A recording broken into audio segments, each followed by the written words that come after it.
बच्चों last time पर हम लोग चैप्टर पढ़ रहे थे ह्यूमन हेल्थ एंड डिसीज, मानव स्वास्थ्य एवं रोग। उसमें विभिन्न प्रकार के रोगों के बारे में हम लोगों ने डिस्कस किया था और लास्ट टर्म पर इसमें हम लोगों ने डिस्कस किया था एड्स के बारे में।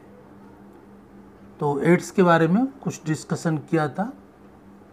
एड्स का फुल फॉर्म क्या होता है, किस वायरस के द्वारा होता है और इसके पश्चात जो इसकी डिस्कवरी हुई, इसकी खोज हुई, वो कब कब हुई, ये हम लोगों ने डिस्कस किया था।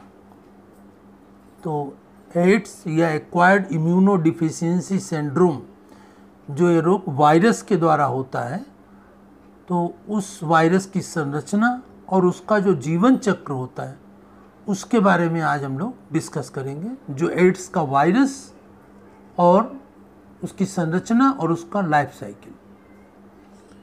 तो ये जैसे कि एड्स का वायरस है, इस एड्स के वायरस में सबसे बाहर ये आउटर इनवेलप होता है, बाहरी खोल होता है और इसके पश्चात इसमें दो लेयर होती हैं, आउटर सेल और इसके बाद इसमें इनर सेल होती है। और जो ये आउटर इनवेलप होता है, इसी के बाहर सरफेस प्रोटीन, ये प्रोटीन के संरचनाएं इसमें लगी होती हैं और इसमें अंदर किस तरफ ये जो स्प्रिंग के समान संरचना दिख रही है, ये क्या है, RNA with reverse transcriptase enzyme. ये आरएनए है और रिवर्स ट्रांसक्रिप्टेज एंजाइम, एंजाइम जो है, एंजाइमों के नामों के आगे क्या लग जाता है, ASE। और ये इस एंजाइम के द्वारा क्या होता है, आरएनए से डीएनए का निर्माण हो जाता है। तो अब इसमें आगे की प्रक्रिया देखते हैं क्या होती है, इसकी लाइफ साइकिल किस प्रकार से होती है। ये तो संरचना हो गई कि जो एड्स का वायरस होता है, HIV वायरस होता है, उसकी संरचना कैसी होती है, तो वो मैंने ये आउटलाइन बता दी। इसका वायरस आरएनए वायरस है और जो रिवर्स ट्रांसक्रिप्शन मतलब कि सभी में डीएनए से आरएनए बनता है, इसमें आरएनए से डीएनए बन जाता है, रिवर्स प्रोसेस होती है। तो ये प्रक्रिया इसमें उल्टी होती है। अब इसकी लाइफ साइकिल देखते हैं। लाइफ साइकिल में क्या होता है, ये रेट्रोवायरस है। Retrovirus RNA infect normal cell. जो रेट्रोवायरस है ये आरएनए है इसमें और इन्फेक्ट नॉर्मल सेल, मतलब कि सामान्य कोशिका को ये प्रभावित करता है, उसको प्रभावित करता है सामान्य सेल को। और इसके ऊपर आरएनए के ऊपर क्या होता है, वायरल प्रोटीन कोट। इसके चारों तरफ प्रोटीन का कोट होता है, लेयर होती है और ये क्या होता है, एनिमल सेल को इन्फेक्ट करता है। और ये एनिमल सेल है, ये पूरी क्या है, एनिमल सेल है और इसमें ये क्या है, प्लाज्मा मेम्ब्रेन है, प्लाज्मा मेम्ब्रेन और ये एनिमल सेल। अब ये एनिमल सेल के अंदर प्रवेश कर रहा है, तो ये क्या है, viral RNA is introduced into cell. मतलब कि ये वायरल आरएनए ये कोशिका के अंदर प्रवेश करता है और कोशिका के अंदर जब प्रवेश करता है तो क्या होता है, viral RNA is produced by reverse transcriptase. Reverse transcriptase मतलब कि डीएनए से आरएनए से डीएनए का बनना। सामान्य प्रोसेस में डीएनए से आरएनए बनता है, इसमें आरएनए डीएनए। तो ये ट्रांसक्रिप्टेज मतलब कि एंजाइम का नाम है। तो viral DNA is produced by reverse transcription. हर ये आरएनए से क्या बन गया, डीएनए बन गया। तो ये डीएनए वायरस बन गया। Viral DNA incorporates into host genome. Host के जीनोम में ये इन्फेक्ट कर जाता, प्रवेश कर जाता है, होस्ट के जीनोम के साथ ये मिल जाता है। और इसके बाद ये क्या होता है, इसमें मिल गया तो ये अंदर क्या है, डीएनए और ये बाहर से क्या है, न्यूक्लियस या केंद्रक है। और ये जो new viral RNA is produced by infected cell. जो ये प्रभावित कोशिका है, इन्फेक्टेड सेल है, इस इन्फेक्टेड सेल के द्वारा new viral RNA is produced, नया आरएनए उत्पन्न होता है। तो ये नया वायरल आरएनए उत्पन्न हो गया और इसके पश्चात new viruses particles are produce, और न्यू वायरस के ये पार्टिकल्स प्रोड्यूस हो गए तमाम। और फिर ये जो वायरस पार्टिकल्स हैं, ये new viruses can infect other cell. अब एक सेल में ये प्रभावित हो गए और इसी के पश्चात जो है तो बहुत से न्यू वायरस पार्टिकल्स उत्पन्न होंगे। ये क्या करेंगे, दूसरी नई कोशिकाओं को प्रभावित करने लगेंगे। तो इस प्रकार से इसमें क्या होता है कि ये इसका जीवन चक्र चलता रहता है। एक में उत्पन्न होते रहते हैं और ये दूसरी कोशिकाओं को प्रभावित करते चले जाते हैं। एक सेल में जीवन चक्र पूरा हो गया तो ये दूसरी कोशिका को प्रभावित करेंगे, दूसरी कोशिका में जीवन चक्र पूरा हो जाएगा तब ये तीसरी कोशिका को प्रभावित करेंगे। तो इस प्रकार से ये चक्र इनका चलता रहता है। और जो इसका आरएनए होता है, इसका जो वायरस होता है, एचआईवी वायरस होता है, आरएनए, इसकी क्या विशेषता होती है, ये रिवर्स ट्रांसक्रिप्टेज होता है। रिवर्स का मतलब सामान्य सिद्धांत के अनुसार सभी में डीएनए से आरएनए बनता है और इसमें क्या होता है, उल्टा होता है, आरएनए से डीएनए बन जाता है। पहले तो ये प्रक्रिया बहुत ही विशिष्ट है, बहुत ही विशेष है। और इसके पश्चात इसमें क्या विशेष बात होती है कि एचआईवी का जो प्रभावित व्यक्ति होता है, जिसको एड्स होता है, उसमें शरीर की जो इम्यून सिस्टम होता है, शरीर की रोग प्रतिरोधक क्षमता जो होती है, वो पूर्णतया समाप्त हो जाती है। मतलब कि जो ये वायरस होता है वो शरीर की WBC और एंटीबॉडीज़ को पूर्णतया समाप्त कर देता है, जिसके फलस्वरूप शरीर में रोगों से लड़ने की क्षमता बिल्कुल समाप्त हो जाती है। ये मुख्य रोग है, ये मुख्य चीज़ है इसमें। अब जो एड्स का रोगी होगा उसको सामान्य जुखाम हो जाएगा तो भी ठीक नहीं होगा, क्योंकि रोगों से लड़ने की क्षमता ही नहीं है। उसमें बुखार हो जाएगा तो भी ठीक नहीं होगा। तो इसमें क्या होगा, एड्स का जो रोगी होता है उसको किसी डॉक्टर के सुपरविजन में रहना होता है, जो कि उसको किसी भी रोग से पीड़ित होने पर दवाई दे सके।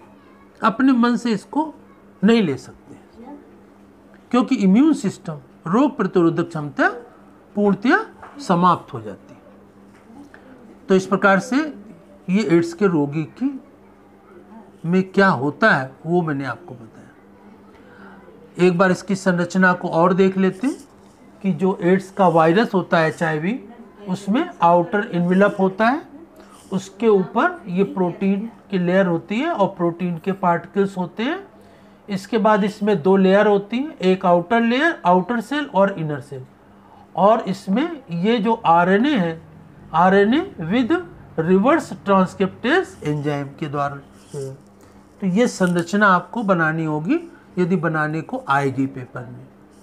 और इसके पश्चात जो इसकी साइकिल है, लाइफ साइकिल, वो किस प्रकार से होती है। जो इसका वायरस होता है उस वायरस को हम क्या कहते हैं, रेट्रोवायरस। रेट्रोवायरस क्यों कहते हैं, क्योंकि ये इसमें आरएनए से डीएनए बनाने की क्षमता होती है।